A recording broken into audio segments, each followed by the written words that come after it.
Lecture de l'épître de saint Paul aux Éphésiens. Frères, prenez bien garde à la manière dont vous vous conduisez, que ce ne soit pas en insensé, mais en homme sage, qui tire profit du moment présent, car les jours sont mauvais. Aussi ne soyez pas irréfléchis, mais comprenez quelle est la volonté du Seigneur. Ne vous enivrez pas de vin, on y trouve le dévergondage. Soyez au contraire remplis de l'Esprit Saint. Dites entre vous des psaumes, des hymnes et des chants spirituels. Chantez et célébrez le Seigneur de tout cœur. Rendez grâce en tout temps pour toutes choses, au nom de notre Seigneur Jésus-Christ, à Dieu le Père. Soyez soumis les uns aux autres dans la crainte du Christ.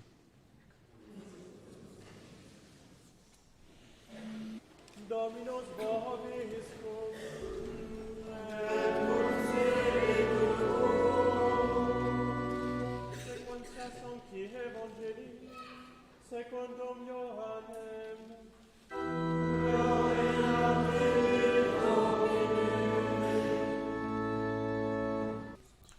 En ce temps-là, il y avait un intendant royal dont le fils était malade à Capharnaüm. Apprenant que Jésus était arrivé de Judée en Galilée, il vint à lui et le priait de descendre et de guérir son fils qui était à la mort. Jésus lui dit : « Si vous ne voyez des signes et des prodiges, vous ne croirez pas. » L'intendant royal lui répondit : « Seigneur, descends avant que mon enfant ne meure. » Jésus lui dit : « Va, ton fils vit. » L'homme crut à la parole que Jésus lui avait dite, et il partit. Déjà il descendait, quand ses serviteurs, venant à sa rencontre, lui dirent que son enfant vivait. Alors il leur demanda à quelle heure il s'était trouvé mieux. Ils lui répondirent : « Hier, à la 7e heure, la fièvre l'a quitté. » Le père reconnut que c'était l'heure où Jésus lui avait dit : « Ton fils vit. » Et il crut, lui et toute sa maison.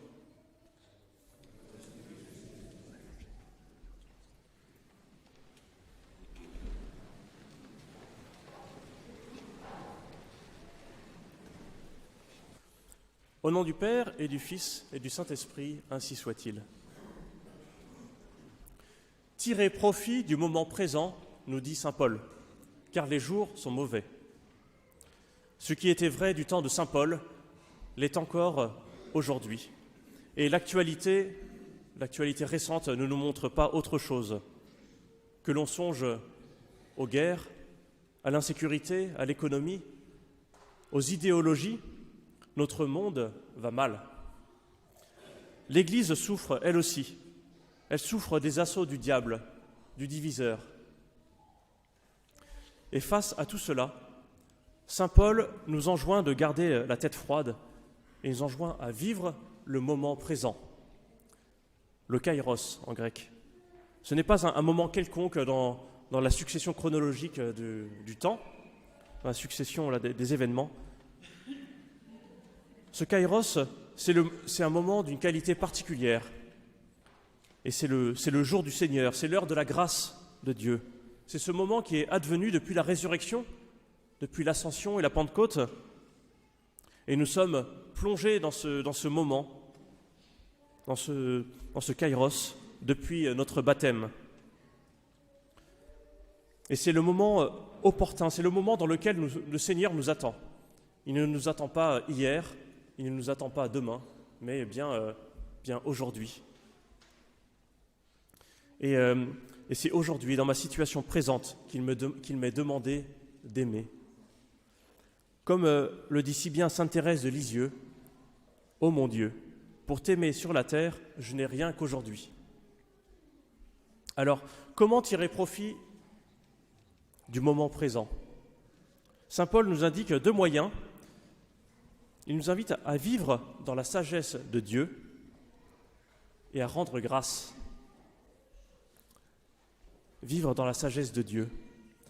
Une des tentations du malin est de nous faire oublier le ciel, oublier la sagesse divine, pour que nous ne comptions que sur la sagesse terrestre et son horizon limité. Et la vie de l'Esprit, la vie dans l'Esprit Saint va bien au-delà de cette sagesse terrestre. L'Épître aux Éphésiens nous dit « Ne vous enivrez pas de vin, soyez au contraire remplis de l'Esprit Saint. » Alors il est un peu étonnant que saint Paul parle de vin à ce moment-là. Et quand est-ce que dans l'Écriture fut-il question de vin et d'Esprit Saint ? Eh bien juste après la Pentecôte. Les apôtres venaient de recevoir l'Esprit Saint en plénitude et on se moquait d'eux en disant qu'ils sont remplis de vin doux. Et saint Pierre s'empressa de rassurer tout le monde. Non, ces gens-là ne sont pas ivres comme vous le supposez, car c'est seulement la troisième heure du jour, donc 9 heures du matin. Mais ce qui arrive a été prophétisé par le prophète Joël. Il arrivera dans les derniers jours, dit Dieu, que je répandrai mon esprit sur toute créature. Le monde ne peut comprendre cette sagesse qui est la sagesse de la croix. Cette croix qui est scandale pour les Juifs, folie pour les païens, folie pour la sagesse grecque. Mais pour nous chrétiens, elle est puissance et sagesse de Dieu. C'est la sagesse de Dieu qui s'abaisse jusqu'à nous, jusqu'à se faire l'un de nous, et qui, par amour, livre toute sa vie pour nous sauver, pour nous racheter. Vivre la sagesse de Dieu, c'est avoir ce brin de folie que le monde prend pour de l'ivresse. C'est vivre d'une charité qui va bien au-delà du raisonnable, bien au-delà du nécessaire. Une charité qui endure tout, une charité qui se donne, une charité qui pardonne. Donc après nous avoir invités à être sages selon Dieu, saint Paul nous demande de rendre grâce. Il dit « Rendez grâce en tout temps, pour toutes choses, au nom de notre Seigneur Jésus-Christ, à Dieu le Père. » Alors cela paraît assez facile dans les moments heureux, mais comment rendre grâce dans l'épreuve ? Est-ce un optimisme décalé de la part de Paul ? Et non, Paul est en prison au moment où il écrit cette lettre aux chrétiens d'Éphèse. Paul se trouve en prison à cause de sa foi. Et il vient de reconnaître juste avant que les temps étaient difficiles. Voilà, donc Paul n'est pas dans un optimisme hors de propos. Et oui, chers amis, il nous faut apprendre à rendre grâce en tout temps et pour toutes choses. Est-ce que je prends le temps chaque jour de remercier le Seigneur pour tous les bienfaits qu'il accomplit dans ma vie, pour toutes les choses qu'il me donne de voir dans ma vie ou chez le prochain, chez les autres ? Mais comment concrètement rendre grâce dans l'épreuve ? Saint Padre Pio nous donne une piste. Il écrivait dans une lettre « L'âme destinée à régner avec Jésus-Christ dans la gloire éternelle doit être nettoyée à coups de marteau et de burin, dont se sert l'artiste divin pour préparer les pierres, donc ces pierres qui servent à édifier l'Église, la Jérusalem céleste, c'est-à-dire les âmes choisies. Mais que sont ces coups de marteau et de burin ?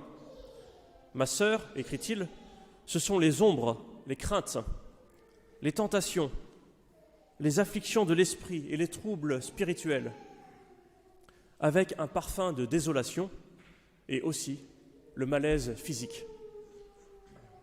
Ayez la certitude que tout ce que votre âme a éprouvé a été disposé par le Seigneur. Et croyez-moi, si je ne vous savais pas dans une telle affliction, je serais moins content, parce que je verrai que le Seigneur vous donne moins de pierres précieuses. Et il continue. Si Jésus se manifeste, remerciez-le. S'il se cache, remerciez-le encore. Ce sont comme des jeux amoureux. Je souhaite que vous arriviez à rendre votre souffle avec Jésus sur la croix et à crier avec Jésus, tout est consommé.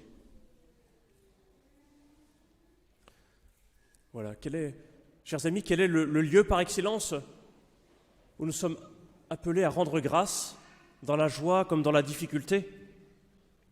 Eh bien, c'est la Sainte Messe, dans l'Eucharistie, où il nous faut apporter en offrande nos actions de grâce, afin que le Christ les offre à son Père dans le sacrifice de sa vie.